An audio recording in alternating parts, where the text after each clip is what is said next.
Barakatah Yahweh, Bahashem Yahushai, Bahashem Rucha Kodash. Welcome to another live lesson. The name of this one is Revelation, the 16th chapter. And we're going to get into Revelation 16, go through some of the precepts, bring out a couple of articles that I have, a couple of pictures, and then take from there. Lord's will, this will be an edifying lesson. Meditating on, a lesson to go into. And, I was watching videos last night, watching videos today too, but I was watching videos last night, and I don't really remember all of the videos I was watching, but for some reason, the thought of Revelation 16 came into mind. Matter of fact, I know why. No, that wasn't it. No, that wasn't it.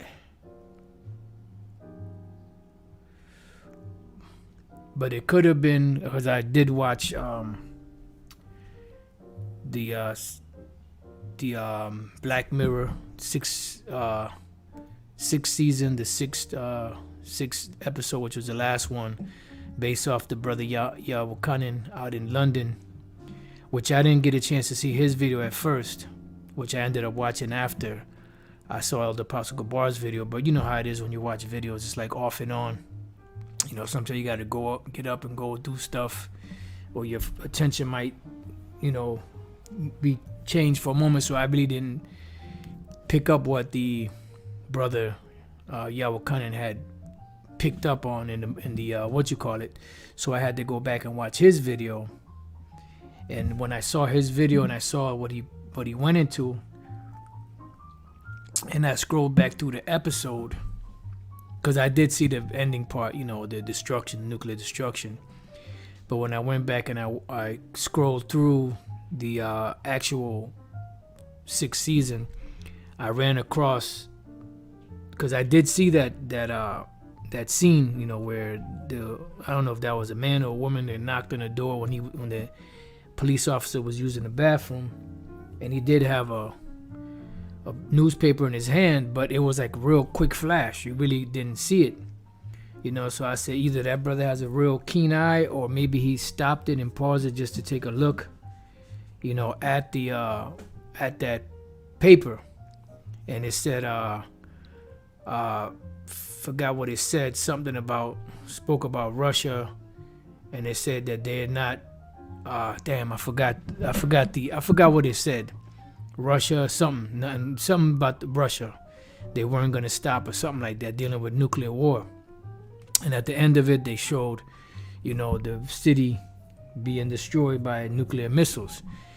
And I believe that's what led me, to go into Revelation 16, because Revelation 16, at the end of it, pretty much it goes into that.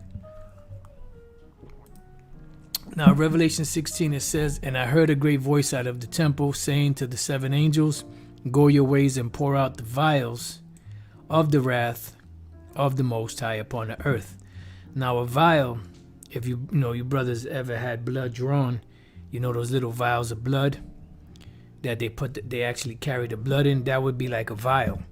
This is not talking about something physical. It's actually talking about something spiritual. But these vials are used as a metaphor for the Lord opening up, certain, plagues or certain events on the earth taking place, right? It says, and the first went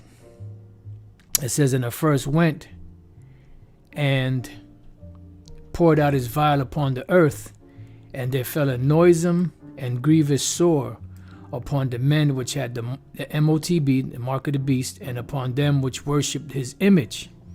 All right, now when you go into this word there, let's first look up noisome and then look up grievous sore. So let's look up noisome first. The word there is kakos, of a bad nature, right? Because diseases are of a bad nature, not such as it ought to be. Of a mode of thinking, feeling, acting, base, wrong, wicked, troublesome, injurious, pernicious, destructive, baneful. Baneful means deathful, to bring death. Or like it says here, evil or harm or ill. Something that makes you sick. Right? Now we're going to look up the word grievous. The word there's pornos or pornados, which goes back to pretty much adultery, but in this case, full of labors, annoyance, hardships. Pressed and harassed by labors, bringing toils, bad of a bad nature or condition. In this case, what we're using it for is based off of this particular scripture and the context. It says, in a physical sense, diseased or blind. So there's a disease, right?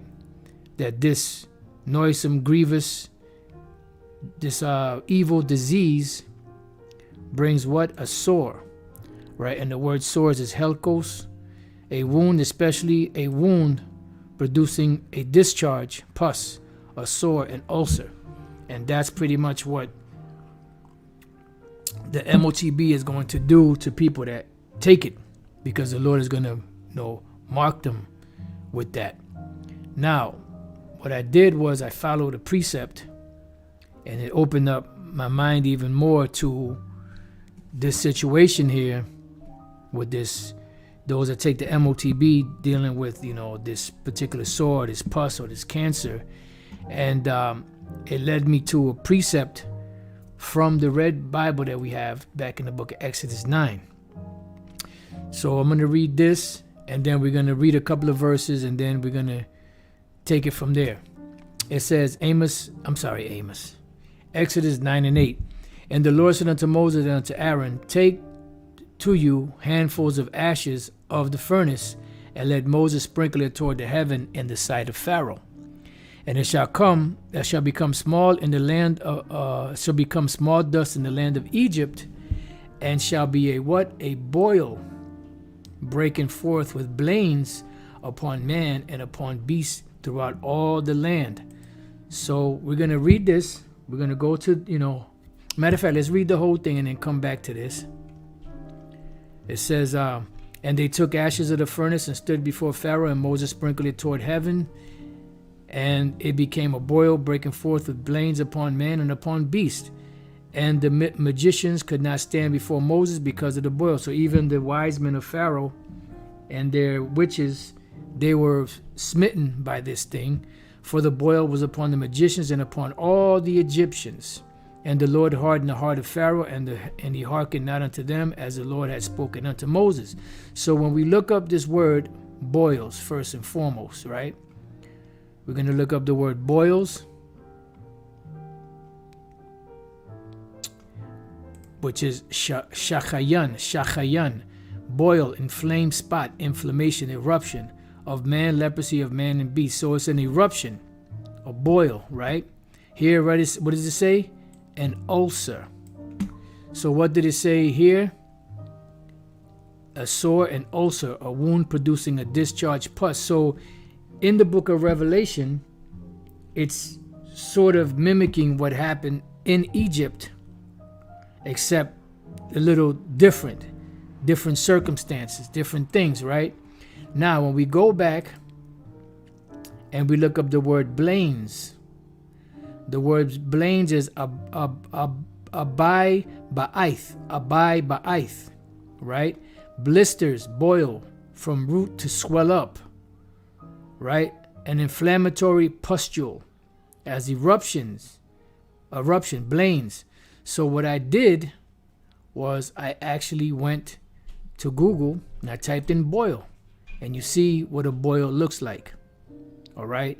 And these are things that are going to happen to individuals that take the MOTB. They're going to get these sores that the Lord is going to strike them with. And you can see, and they look painful. Then I typed in blains.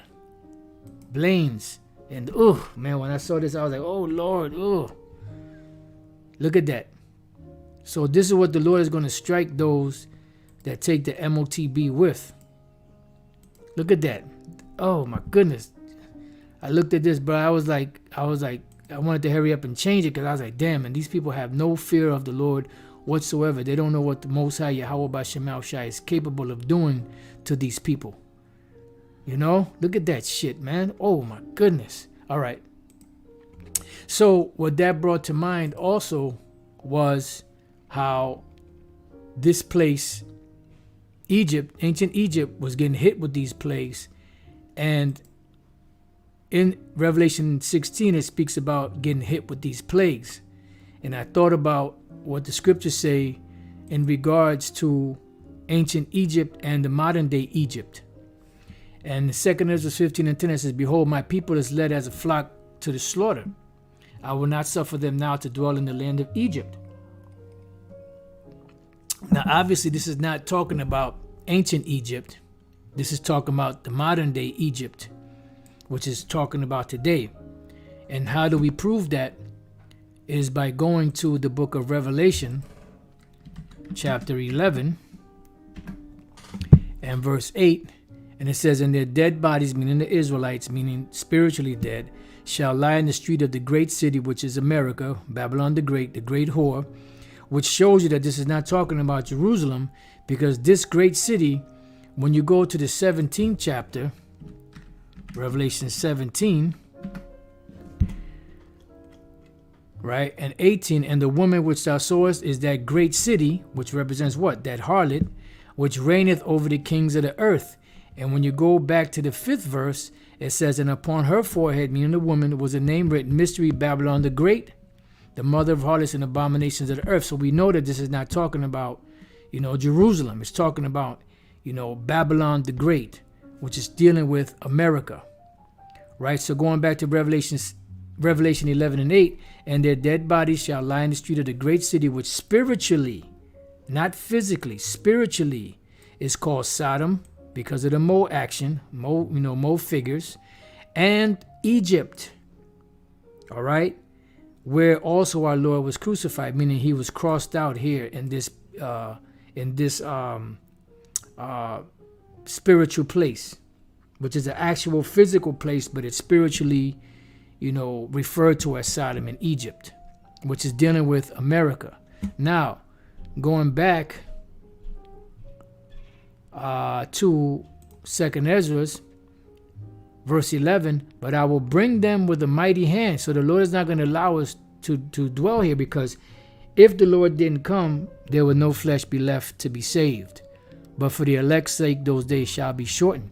But I will bring them with a mighty hand, which is when Yahweh Shai comes back to deliver the elect, and a stretched out arm, because those that are going to fall under the protection of the Most High, Yahweh B'Shem Shai, are the elect. It says, and smite Egypt with plagues as before. This is not talking about ancient Egypt. This is talking about modern day Egypt, which modern day Egypt is equated with that great city. That great city is equated with the harlot. That harlot is equated with Babylon the Great. Babylon the Great is equated with America, which is spiritually known as Sodom and Egypt. Okay? So the Lord said he would smite Egypt with plagues as before. So when did the Lord smite ancient Egypt with plagues? Prior to the deliverance.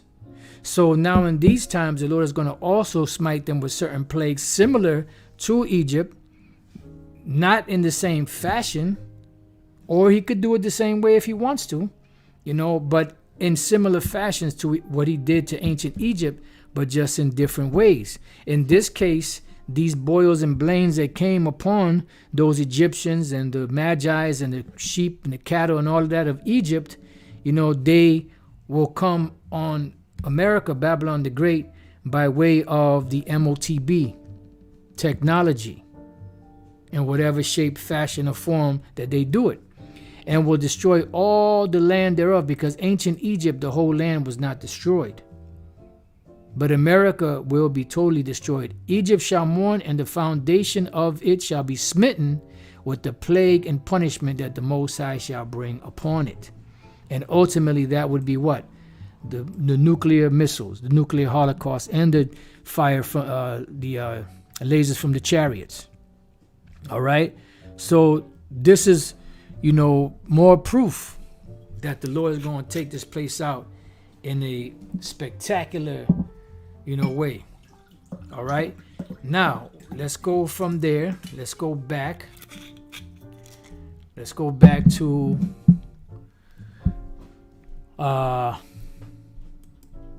Revelation chapter 16. All right, we got that. We took care of that. Now let's go back to Revelation 16. Now let's go to the 3rd verse. So you're starting to see the parallels between Babylon the Great in Revelation and ancient Egypt, you know, and the way that ancient Egypt was hit with plagues prior to the deliverance of the Israelites by the Most High. And how was Israel delivered back then? By the hand of Moses on foot. But they were guided by a chariot, a large chariot, the same chariot that's coming back in this time to deliver the elect of Yahweh Bashem Yahushai. All right? So Revelation 16:3, and this is why Esau makes movies like ID4, you know, where he shows you that giant chariot, and it says it was a cloud, in Ezekiel it was a cloud enfolding, and it was fire, something along those lines. So you see the big so-called UFO chariot coming out of a cloud, and there was fire around it. These devils know, man. They ain't stupid. All right, they're not stupid, okay? They know, but they just play stupid, you know, because that's a mark of wisdom. Letting your enemy think you're stupid when you actually know that you know, they don't know that you know what's really going on, because you're not, you know, letting them know everything. Now, these are marks of wisdom also. It says, and the second angel put out his vial upon the sea, and it became as the blood of a dead man, and every living soul died in the sea. So this is dealing with what? This is dealing with, you know, the pollutions that are happening in these waterways. You know, and you see right now fish are you know, beaching themselves, you know, whether they're sharks, whether they're whales, whether they're dolphins, you know, small fish, large fish, you know, just all manner of pollution out there so bad that they want to, that's right, strategy, that they want to get out of that, their home or their habitat. That's terrible, man. They'd rather go on the land and die where they can't breathe than to be in their natural habitat, the waters. Boy, the Lord's gonna have to make billions and billions of Edomites, man, in the kingdom, because I don't know how these devils are gonna survive. You know, the elders used to say that back in the past, you know, and you really understand it even more now when you see the shit that these devils have done. And the third angel poured out his vial upon the rivers and fountains of water, and they became blood. There's a lot of pollution. All right, a lot of pollution. Now let's go from there. Let's go to back to the book of Exodus.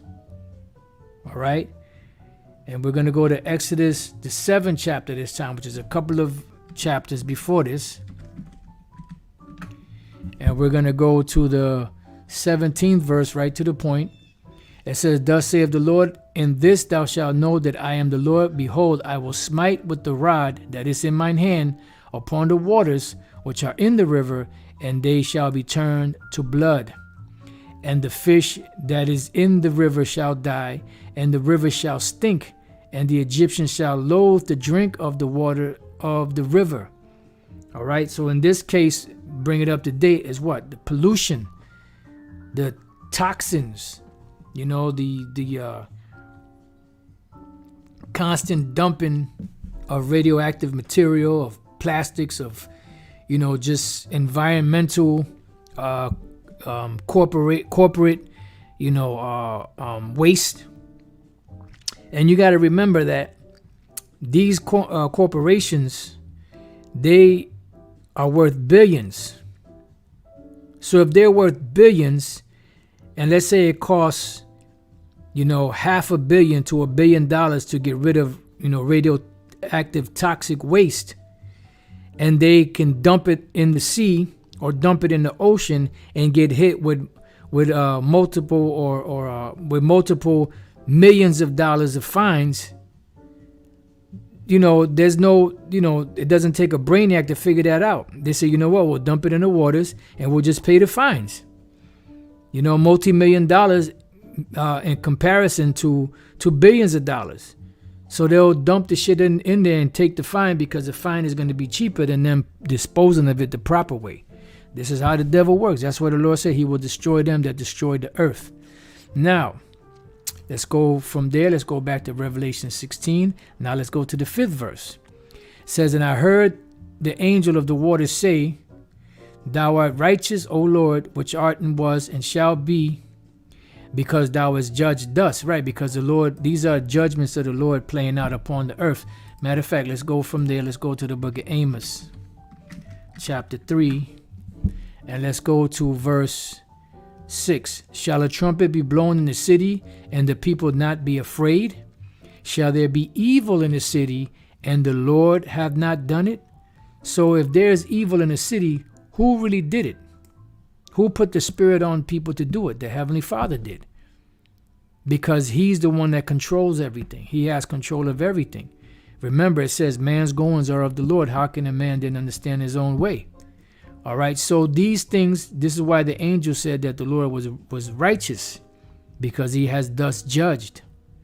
It says, for they have shed the blood of saints and prophets, and thou hast given them blood to drink, for they are worthy. Right, and this is why those individuals out there, I'm just going to speak about, the other nations too, but the Israelites out there that take this MOTB, they were the ones that killed the prophets directly or indirectly. Whether you were the one stoning, stabbing, sawing, lynching, or whether you were the one as a spectator egging people on to do it. And these are punishments that are coming upon these people. Because remember, we've been in captivity under every nation. And all of Israel has had a hand directly or indirectly in killing the prophets. All right. So let's go on. It says, and I heard another out of the altar say, even so, Lord, power almighty, true and righteous are thy judgments. And the 4th angel put out his vial upon the sun, and power was given unto him to scorch men with fire. Yeah, and you see right now there's a heat wave going on out there in India and different parts of the world. Like down in Texas, there was a heat wave going on down there. I'm not sure if they're still going on down there or not, but these things, are of the Lord. These are judgments and punishments of the Lord that he's bringing upon the world. And men were scorched with great heat. See? Yeah, and then you have people, that's dying from this heat, from heat stroke, so on and so forth, and blaspheme the name of the Most High. Why? Because it was so hot, which hath power over these plagues, and they repented not to give him glory. Right? Because they're not gonna acknowledge the Heavenly Father, because they're into all their different gods. Whatever religion they are, they're into their gods. They're not going to give homage and praise to the Heavenly Father. It says, and the 5th angel put out his vial upon the seat of the beast, and his kingdom was full of darkness, and they gnawed their tongue for pain. Yeah, because pain is coming, man. We're at a point where, the Lord is going to bring judgment, heavy, serious judgment upon this earth, because it's time. And as each moment goes by, because remember, prophecy is dictated by time. So as each moment passes and the prophecy clock ticks, once it hits the minute mark and the hour mark, then that actual prophecy springs forth. All right, and this is showing you that when they actually make the MOTB mandatory and people take it, this is when things are going to move faster and everything is going to move forward as you progress in this chapter here. The brother said in Louisiana too. Hey, well, check that out. It says, and blaspheme the Most High, the power of heaven, because of their pains and their sores, and repented not of their deeds. Right, because they're not going to repent. Not even Jake. Why? Because they're set up that way. Now, how do we know that? Speaking about Louisiana, what happened there? What was it? Was that 05 when the levees breached or broke or were blown up? And what happened? For a while, they were all, humbled and saddened and, looking to God and holding on to their Bibles and leaving, those, whorish ways or whatever. But then once everything was built back up and, you got Mardi Gras and all this shit going on, they went right back to the same shit that got them in that predicament in the first place. So, let's see. Let's go from there. Let's go to the book of Luke. And then these plagues that are coming too. Matter of fact, let's go to Luke 21, because remember the scripture said that my people does not consider. Luke 21 and 10. It says, then said he unto me, nation shall rise against nation, and kingdom against kingdom, and great earthquakes shall be in divers places, and famines and pestilences. See? And fearful sights and great signs shall there be from heaven. So there's going to be pestilences, sicknesses, all throughout. And they're going to bring, great pain also. As we read here, it said they gnawed their tongue for pain. Now, that's got to be some serious pain for these people to chew on their tongue like that. Gnaw their tongue. 2 Ezra 16 and 17. Woe is me, who will deliver me in those days? The beginning of sorrows and great mournings, the beginning of famine and great death, the beginning of wars, and the powers shall stand in fear, the beginning of evils. Remember, Yahweh Shai said, when you see all these things, that's just the beginning, that's just the beginning.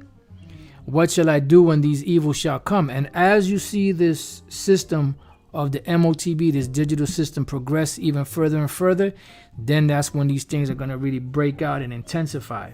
Behold, famine and plague, tribulation and anguish are sent as scourges for amendment. One of them is what? The plagues. Dealing with these diseases. It says, but for all these things they shall not turn from their wickedness, nor be always mindful of the scourges. And it keeps repeating the same thing over and over again in different scriptures, different chapters. Because that's exactly what they're not going to repent. Once they get past one point, they're going to keep going. And even these international banking families, once the destruction happens and they're in these bunkers, they're not gonna repent. Once they see everything go up in flames, you know what their thought is? Well, you know what? That happened. We didn't plan for that, but now we got to just strap down and start from scratch again. It's a good thing we have all these different bunkers and all of the different records that we put away. That was a good thing that such and such said and suggested. I'm glad we did that. So now we just have to start all over again in continuity of government, so on and so forth. But it's not going to work, because from there they're going to be carted right into chains. Ain't that something? All right, so now let's go back to Revelation 16 and let's go to the 12th verse. It says, and the sixth angel poured out his vial upon the great river Euphrates. And this here is a very important prophecy, because the river Euphrates is a very important location or river that was going to be used for end times. This is why when you go into the book of Genesis, the 2nd chapter, that river that was parted into 4 heads, right? All of them had ancient names, and those ancient names were all changed, right? But when you go to the 14th verse, Genesis 2:14, and the name of the third was Edekiel, which that's the matter of fact, I'm gonna throw it on the comment board. What's the Edekiel? That is it which goeth toward the east of Assyria, and the fourth is the river. The fourth river is Euphrates. You see, So the Euphrates has always kept that name because it was going to be important for the end times. All right? And we're in the end times now, and that's why you see things happening in the Euphrates. This is why that's going to be the gathering and amassing of the troops. All right? So let's go from there to the book of Revelation chapter 9. Tigers, that's right, brother. That's right. Revelation chapter 9. I mean, I already knew you knew it, brother. That's the... Man, I just had your name last night. I was watching you brothers last night. You and the other brother. Y'all got a good dynamic going together. Good synergy. Salaka, brother. I'm not that great with names either. But I was watching the brothers' videos. They do the Thursday night, they go into prophecy and different articles. I actually went to sleep on that with that one on. All right, so Revelation chapter 9. And let's go to verses 14 and 15. Matter of fact, I started 13. And the sixth angel sounded, and I heard a voice from the four horns of the golden altar, which is before the Most High. Matter of fact, you know what? Salakia, now that the brother's on here.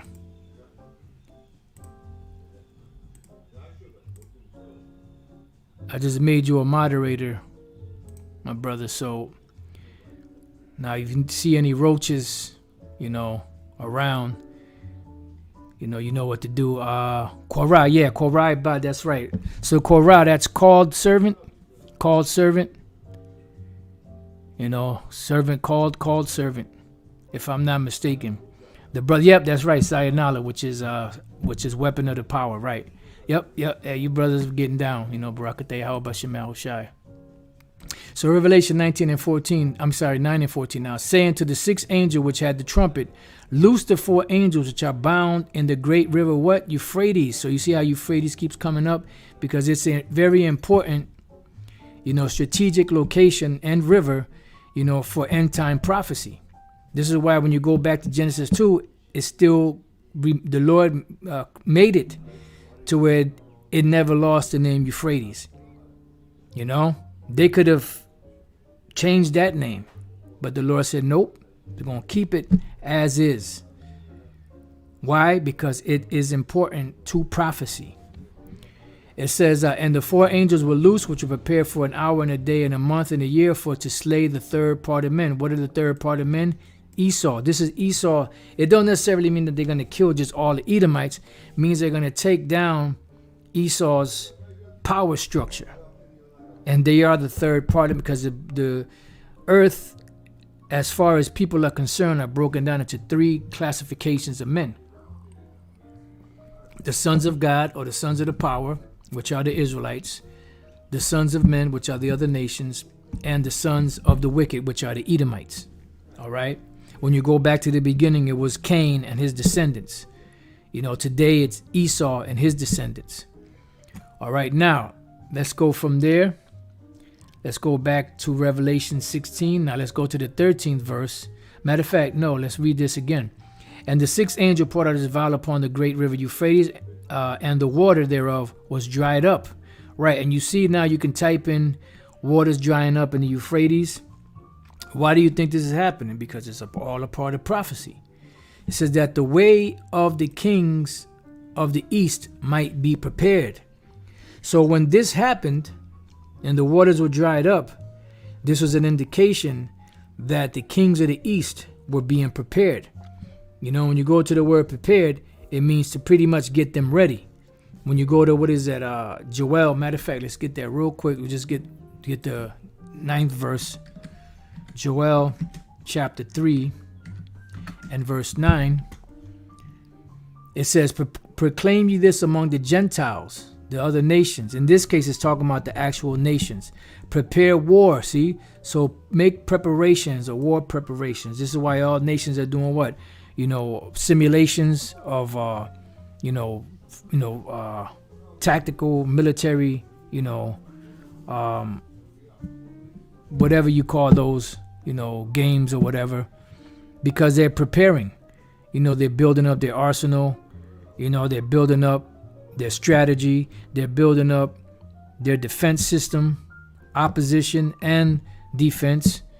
Defense, inside joke. Wake up the mighty men, right? Because now it's time to go to war. Because at one time, it wasn't time to go to war. Now it's time to go to war because we entering into the Third World War. And you see all of the major players on the world scene preparing for this war. Let all the men of war draw near, let them come up. Beat your plowshares into swords and your pruning hooks into spears. Let the weak say, I am strong. In other words, take the funds that you have for your agriculture and invest into weaponry. This is why you had nuclear missiles. Now you got hypersonic missiles, which is nuclear missiles pretty much on steroids, so to speak, because they move a lot faster. They're undetectable. They're hard to intercept. All right. So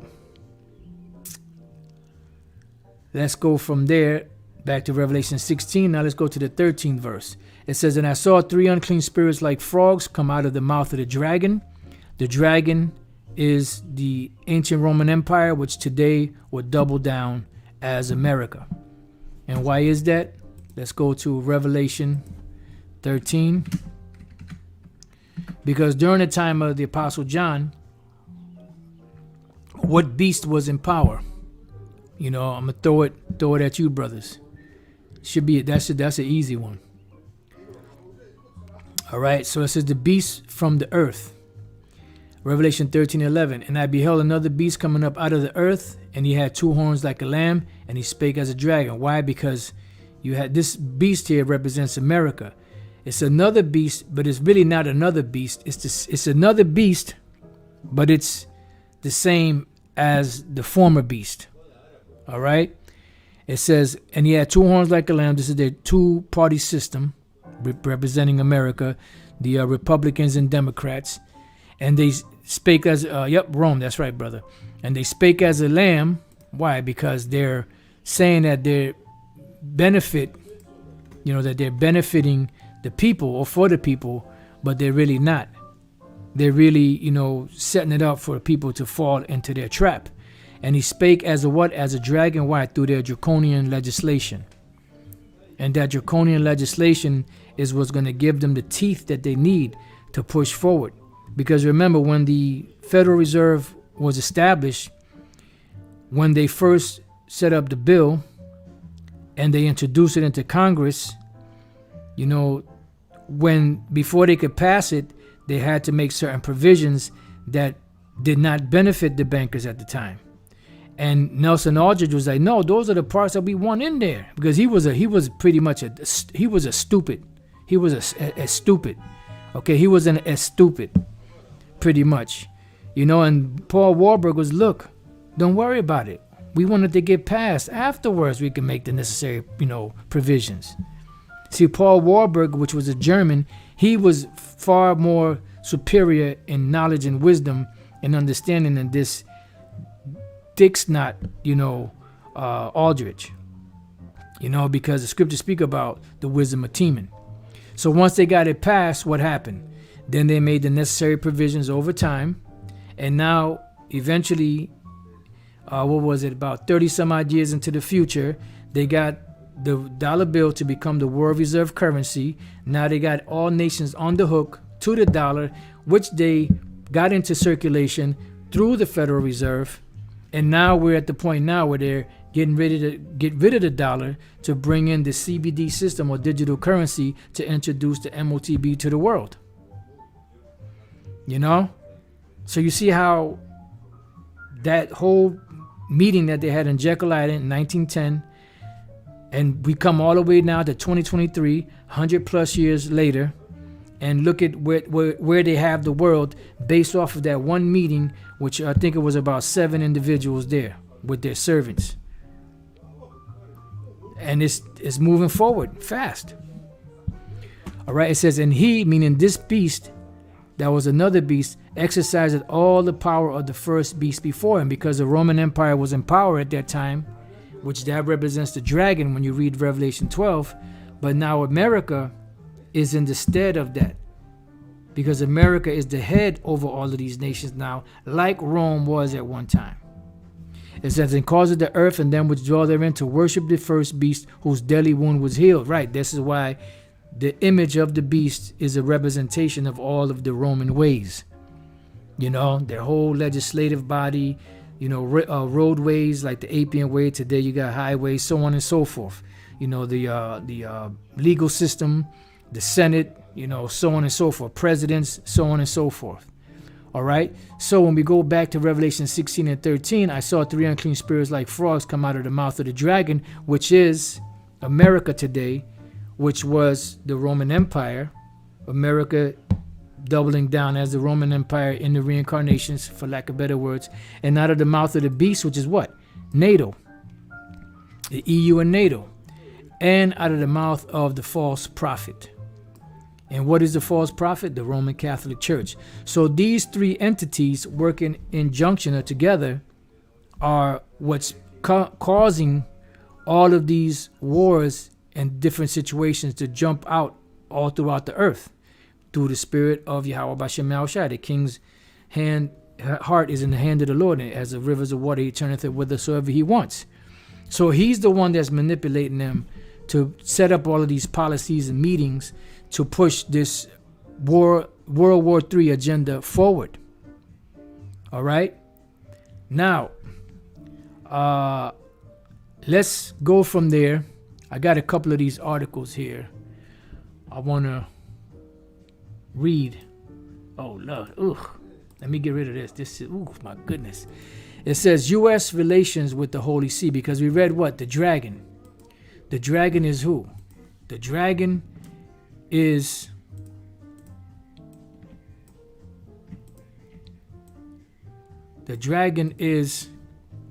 the ancient Roman Empire, which today would be America, you know, and then you had the beast, which is EU and NATO, and you have the false prophet, which is, you know, the Roman Catholic Church. Now you have U.S. relations with the Holy See. Now the Holy See is the part of the Vatican that deals with, you know, like the legislative body, for lack of better words. You know, I got to look a little more into it, but this is the legislative body, and I believe the Vatican would be the spiritual body, the legislative body, that would deal with political issues. Like you have something called the temporal power, which are the Jesuits that infiltrate governments. Then you have the apostolic succession, which are the Jesuits that infiltrate religions, okay, to conform them all to the ways of the Roman Catholic Church, which they all working in unison, the dragon, the beast, and the false prophet. So it says more information about Holy See is available, blah, blah, blah. U.S. Holy See relation. The Holy See is the universal government of the Catholic Church and operates from Vatican City, state, a sovereign, independent territory. The Pope is the ruler of both Vatican City, state, and the Holy See. The Holy See, as the supreme body of government of the Catholic Church, is a sovereign juridical entity under international law, right, which is the law of the world, pretty much international. The United States and the Holy See consult and cooperate on international issues of mutual interest. This is why we saw 3 unclean spirits like frog come out of the mouth of the dragon, out of the mouth of the beast, and out of the mouth of the false prophet. And we're seeing that right here, including human rights, peace and conflict prevention, poverty eradication and development, environmental protection and interreligious understandings, blah, blah, blah, blah, blah. All right? And you can read the rest of this is short, but I wanted to jump down. Where was it? Right here. The Holy See's membership in international organizations. Because remember, it said that they were in unison, right? It said the Holy See and the United States both are members of the Organization for Security and Cooperation. Where? In Europe. Now, where is the beast located? In Europe. The NATO and the EU in Europe. The Holy See is also is an observer to a number of international organizations of which the United States is a member, including the United Nations Organization of American States, the World Trade Organization. So they're all working in conjunction, just like the prophecy said, baby. All right? For they are the spirits of devils working miracles. Dig it. Now, NATO. Now, this is dated October 13, 2016. The year of the push, I believe that was. Let's see. So we're just going to read the first paragraph on this. It's very short. It says, NATO Secretary General Jens Stoltenberg, which was the Secretary General at the time of NATO. I doubt if he's still in there. I don't think so. I don't know how that works, if it's yearly or, or every 4 years, 8 years. Was received in private audience by His Holiness. Private audience. Doing what? Hammering out policies, world policies, international policies. The dragon, the beast, and the false prophet. It says, was received in private audience by His Holiness Pope Francis at the Vatican on Thursday, 13 October 2016, the Secretary General and His Holiness discussed global issues of common concern, including the conflicts in Syria, which is what? War, and the wider Middle East. Dealing with what? War, so-called peace. In a peaceful world. Inside joke. The importance of protecting civilian populations from suffering and the importance of dialogue in international affairs to reduce tensions. The Secretary General also stressed that climate change could pose a significant security risk. So here it is. You got a religious entity hammering out policies for the world, in matters of war and things of that nature. And that's what? NATO. Who is NATO? The beast.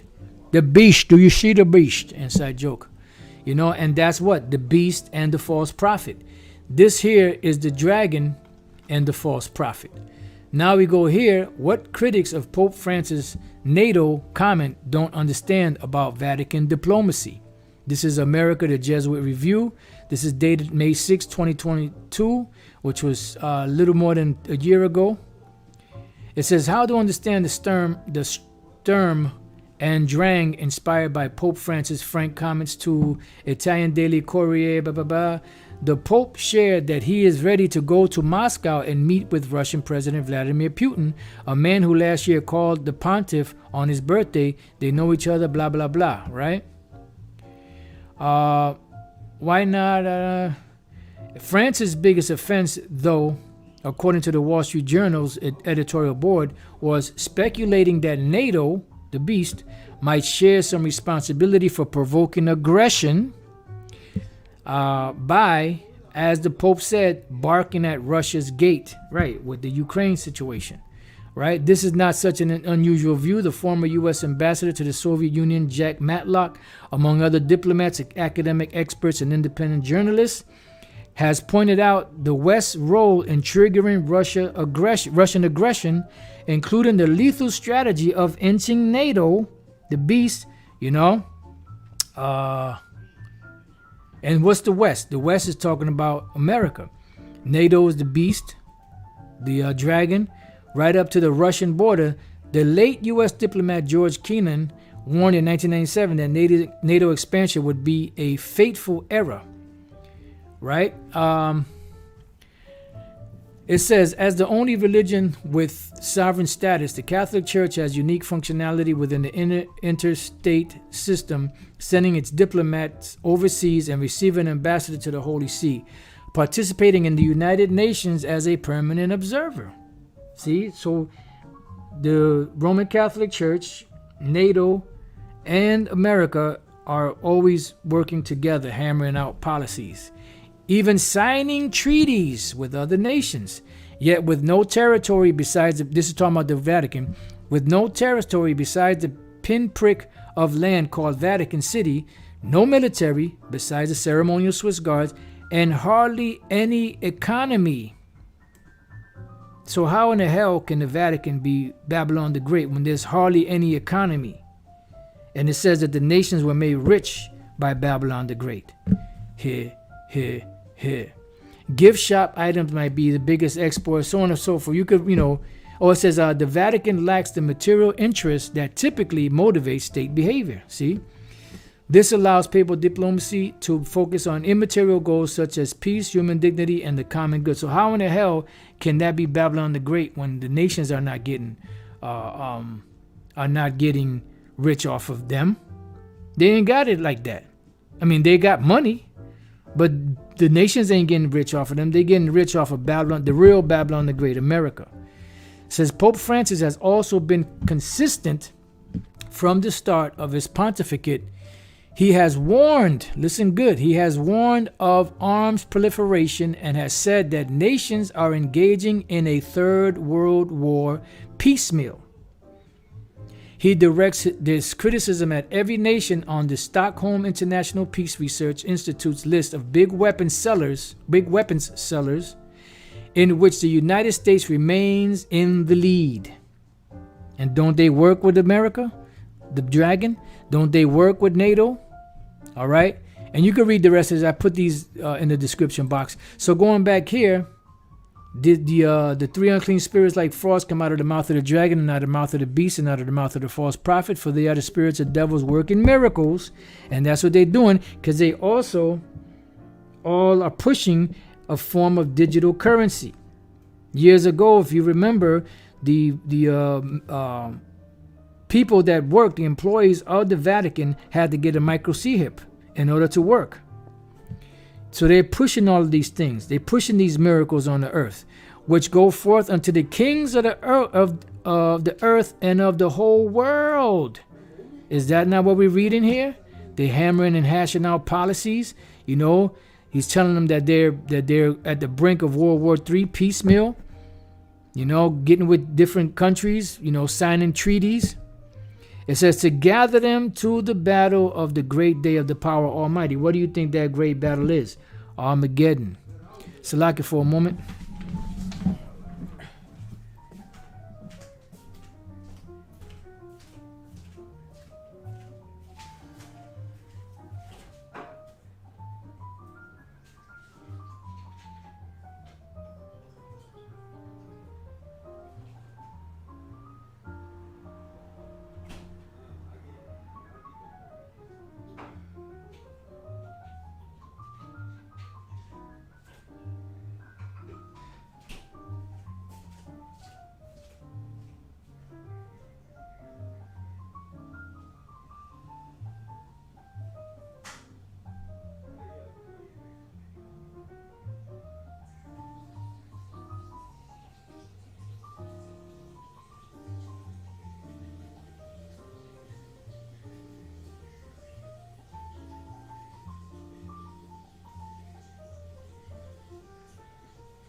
Alright, so like it for that.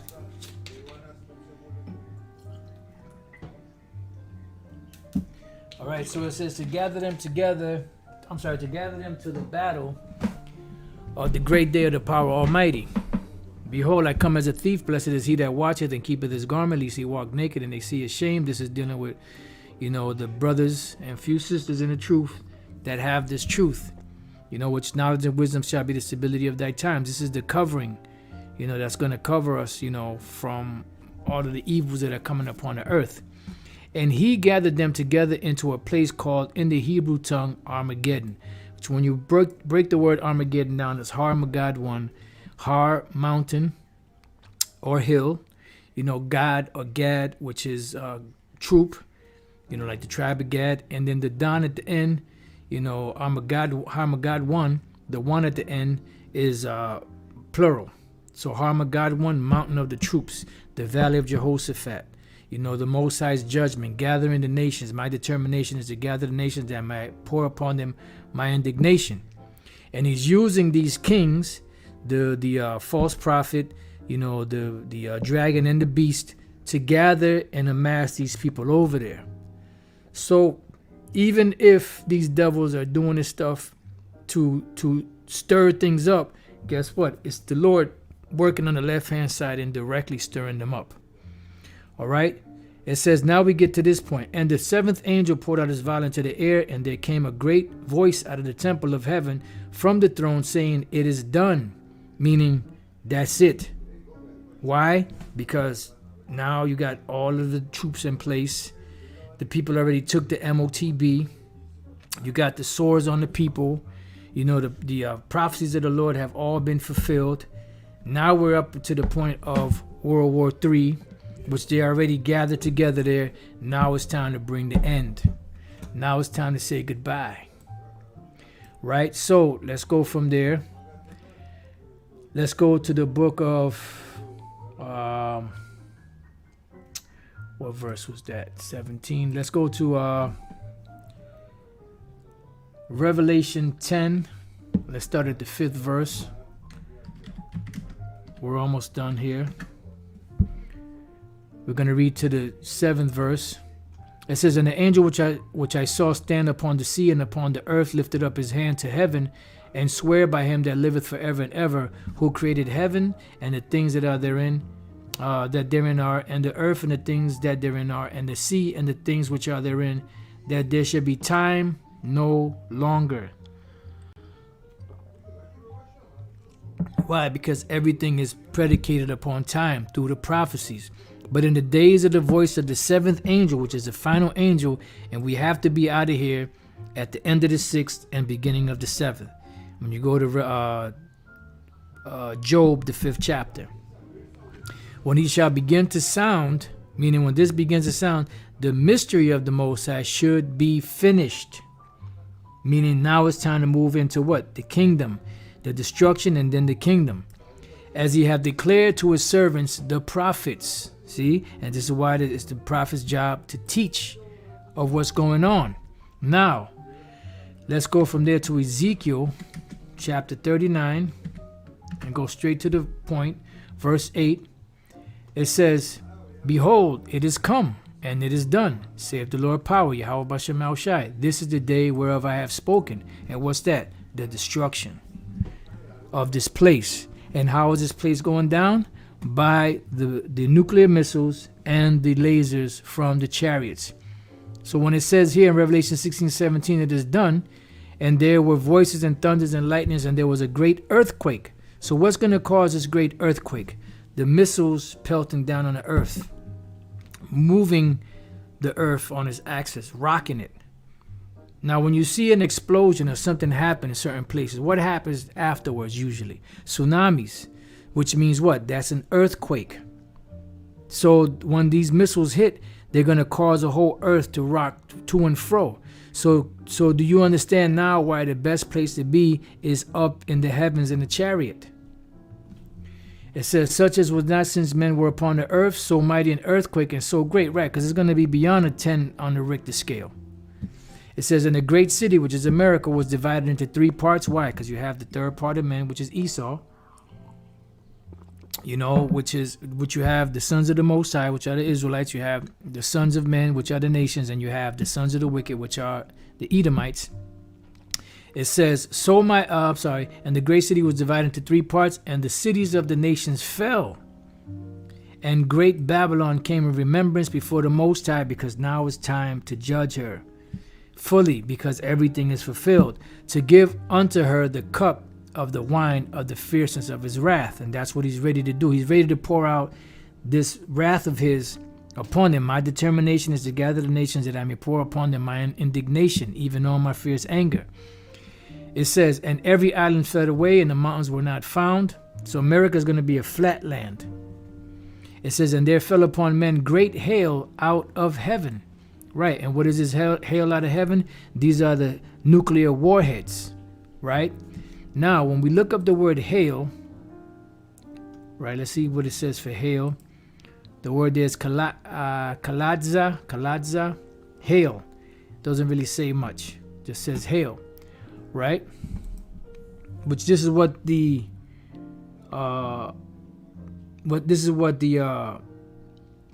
Apostle John called it.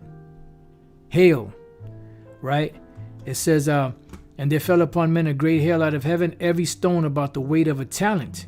Now, when he saw the missiles dropping, the warheads dropping, he described it as this.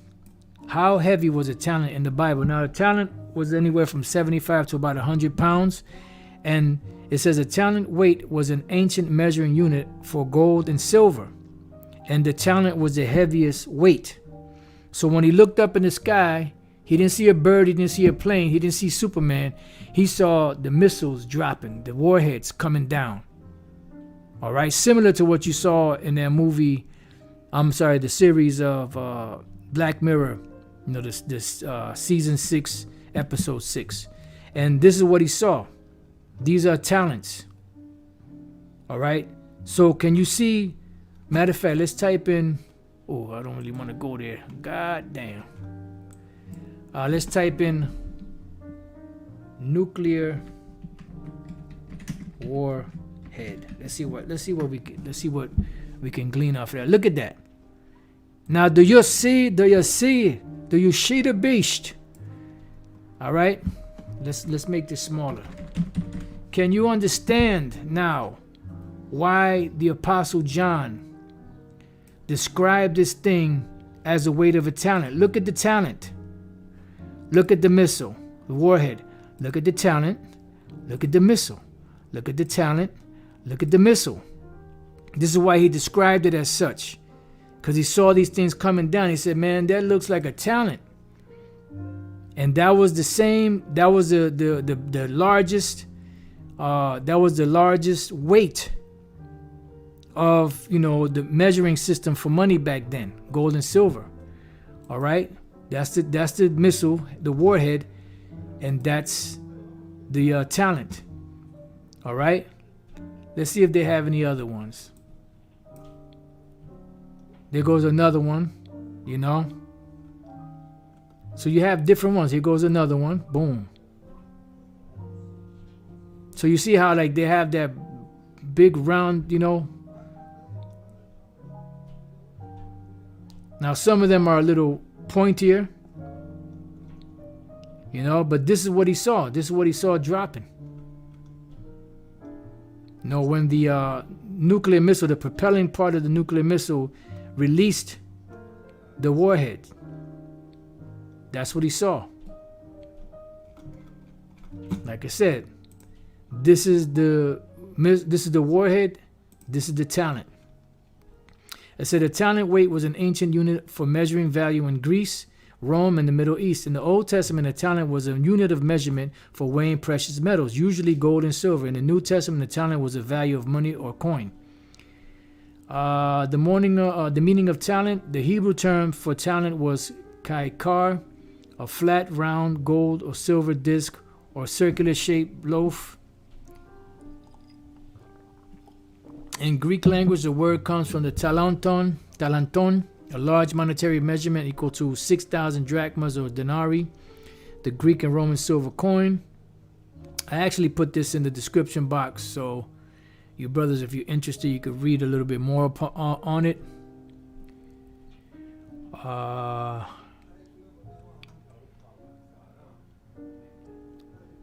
It says the talent was the heaviest or largest biblical unit of measurement. So it was the largest biblical unit for weight, equal to about 75 pounds. Some say 100, some say 75, give or take. You go to other, sources, they give you something roughly around that. So when you look up the word talent here, right, they give you two different ones. They give you one for silver and they give you one for gold. Talantiaios or talanton down here. A weight or worth of a talent of silver weighed about 100 pounds. A talent of gold, 200 pounds. Okay, so that's what it is. So when he saw it, he described it as hail weighing about the weight of a talent. That's some big ass hail. Revelation 16:21. There fell upon men a great hail out of heaven, every stone about the weight of a talent, and men blasphemed the Most High because of the plague of the hail, for the plague thereof was exceeding great. Right? They're gonna be catching hell from this fire and from the lasers from the chariots. So with that, I pray that you brothers and few sisters have been edified. Till the next time I say, Shalom.